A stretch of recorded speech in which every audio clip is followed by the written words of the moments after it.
सर्वप्रथम मी महाराष्ट्राच्या तमाम जनतेला मनापासून दिवाळीच्या शुभेच्छा देतो. त्यांना मानाचा मुजराही करतो आणि ही दिवाळी सगळ्या महाराष्ट्राच्या तमाम जनतेची सुखाने समृद्धीने जाओ, त्यांना धनप्राप्ती हो अशी मी लक्ष्मी मातेच्या चरणी प्रार्थना करतो. महाराष्ट्रामध्ये आसमानी संकट जे आलं ते भयानक होतं.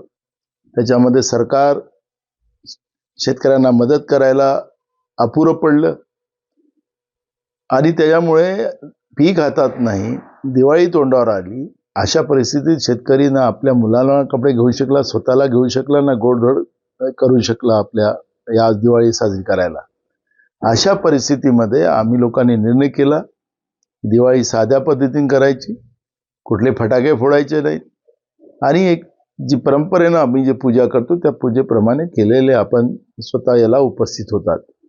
त्यामुळे महाराष्ट्रातल्या जनतेच्या सोबत आम्ही आहोत, त्यांच्या दुःखात आम्ही आहोत आणि जे बेईमानीनं लोकांच्या मताने निवडून आलेलं जे सरकार आहे ते आज मोठ्या प्रमाणात दिवाळी साजरी करताना आपण महाराष्ट्रात पाहतो आहे.